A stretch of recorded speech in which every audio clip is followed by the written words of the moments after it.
Hi, everyone. Welcome to a very special Susie's Kitchen. Today, we're actually outside my garden. And show you what we're up to. There's a lot going on back here. And even though I only have three small raised beds, we had in a very short space. Marigolds, strange place for vegetables. They help keep, and I'll show you guys what I'm growing. Hope get some questions I can answer. Here I have, in just a raised pot, I have some strawberries. I have two separate bunches, and I used to grow these strawberries a lot in this particular area, and then they would hang down. And just like any other plant, after a while, their life, and then you have to plant one. So that's what we did this year. These plants are only from this season. You can see I have some strawberries growing. Don't really expect to get it this year because they really need to establish. But by this time next year, we should be picking off anywhere from half a dozen to a dozen strawberries, maybe every couple of weeks. And I have here some green leaf lettuce. And this is really cool because this is a green leaf lettuce, an organic green leaf lettuce that I bought at the grocery store. And when I was done with it, I just pretty much planted it in the ground. I don't know if you can see there, maybe not, but I just kind of put it in the ground and I keep it moist and it'll keep growing. And I've already picked off of this one twice now, and I'll probably get 3 or 4 more harvests from it before it gets really, really hot. We are on the East Coast, specifically in New Jersey. Our state's name is the Garden State, and that is no accident. You can see here, we're growing a large amount of produce, small area. I have here some regular variety of eggplant. And here I have some Japanese eggplant, and those are the long, thin eggplant. And I like those because they don't have a lot of seeds. They're great for stuffing and they're sauteing. So I'm growing some of those. I also have a very wide variety of tomatoes. I have some regular beefsteak. I have some Romas. As you can see here, the Romas are growing so nicely. I'm having a really good tomato season this year. I have a ton of flowers and I have a ton of fruits on all of them. As you can see, the fruit set nicely. And then here in the center, this is something that I've never done before. These are purple sweet potatoes. And so I have an entire row of purple sweet potato. They're growing under the ground. This is mint. As you know, mint is extremely invasive. We've managed to keep the mint limited to growing outside the bed between the fence and the bed. But it requires a lot of work. As you see here, it's creeping into the walkway, and we're going to have to pull out, all of the excessive stuff that's growing because otherwise the mint will literally take over everything. I have some carrots growing here in a row. And as you see here, I planted these carrots on, looks like 5'9", 5'19" maybe. And they're doing really well. I think the saddest part of growing carrots for me is having to thin them out because you plant 50 and if you're lucky you wind up with 12 because you have to thin them out so much. I have a couple of different varieties of squash. This is the yellow variety, also known as summer squash. And I have so many blooms this year. Let me see if I can get in here and show you all of the blooms, the fruits that are already setting. Like a strange weather. We've had a ton of rain, but we've had some really beautiful sunny days. And I feel like these plants have doubled and tripled in size in just the last week or so. And I think a lot of that has to do with the amount of rain followed by sunshine that we've had.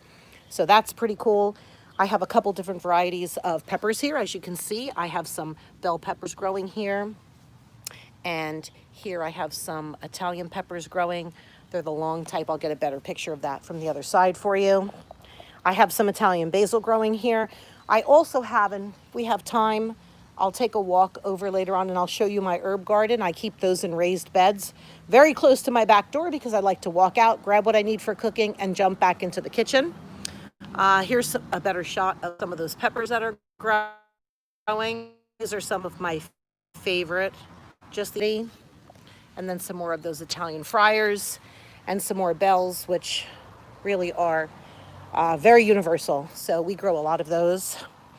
Coming back around this side, we're back to summer squash, and I have an eggplant in the middle there. Kind of mix it up a little bit just so that, I maximize the space. Really, that's what it's all about when you have a small amount of space. Here we have some green squash, which also known as zucchini.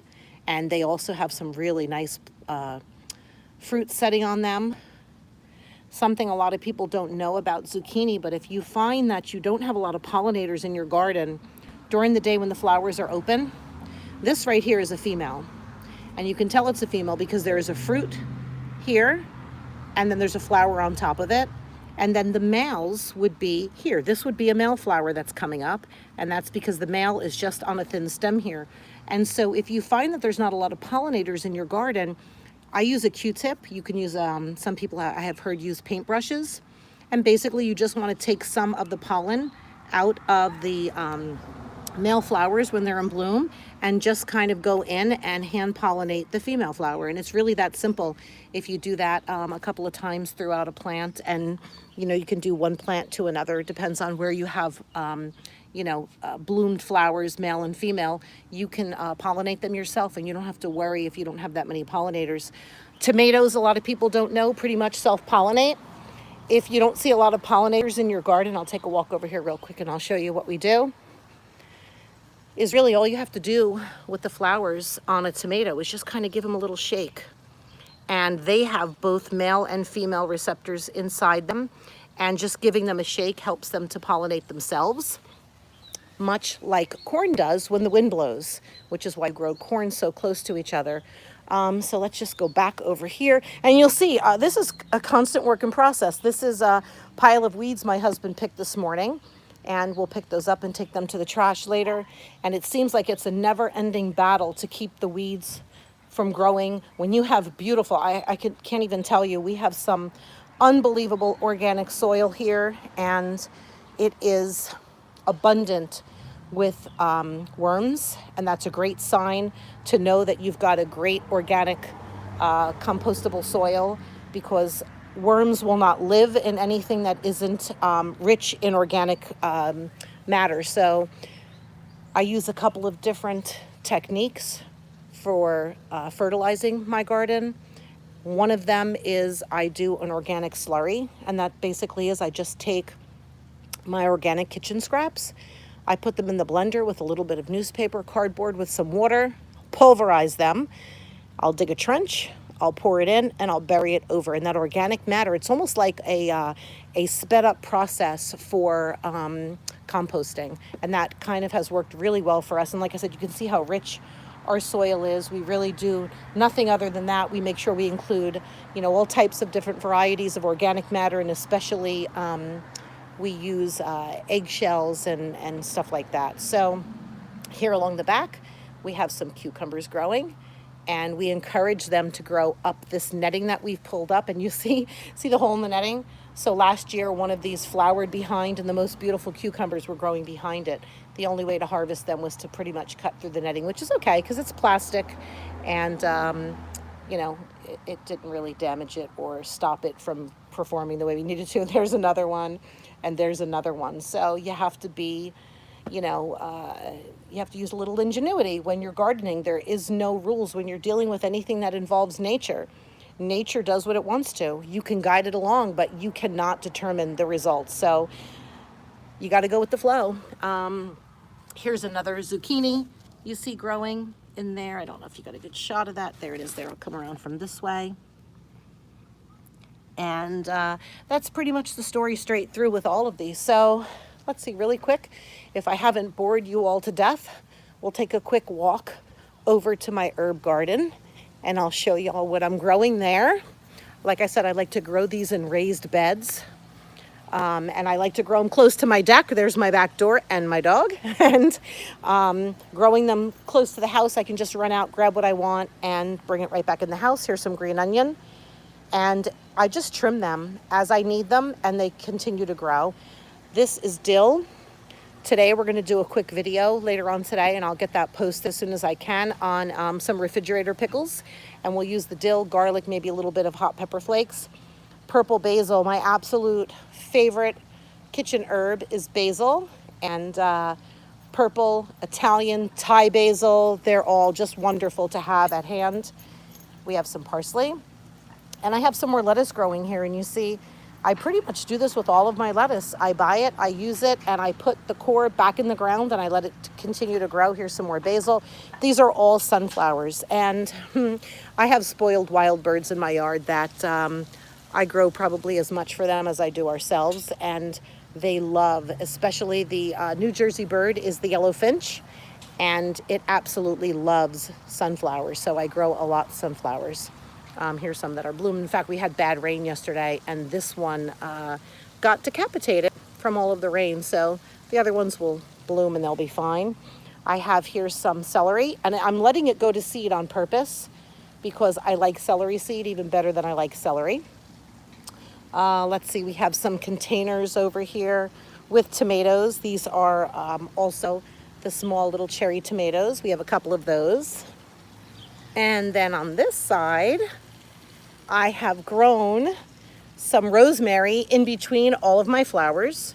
And that's fine because when the season's over for the flowers, the rosemary will continue to grow. I have some sage. Boxwood basil. Have you ever? Seriously, I've never heard of this variation. And so when I saw it this year available at my local garden store, I figured, let me grab one, why not? And it's massive. I've already, pulled a huge chunk off of it, and it's still growing. It's getting ready to go to seed. See, it's starting to flower here. So I'll keep an eye on that. This is my first year growing that. And then, of course, thyme. Whoever has enough thyme. I know I don't. And my thyme is also starting to flower. Can you see that there? How cute are those little white flowers that they're starting to sprout? And I have some Greek oregano. And I've actually let my cilantro go to seed. So now when you hear somebody say coriander, this is what they're referring to. All of these flowers will eventually leave behind a bunch of seeds.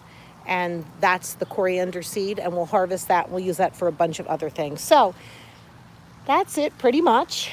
I just thought I'd jump on and give you a quick tour. If you have any questions, leave them below. I'd love to. Make sure you come back and check us out again because there's always something good cooking in Aunt Susie's garden. Take care, guys.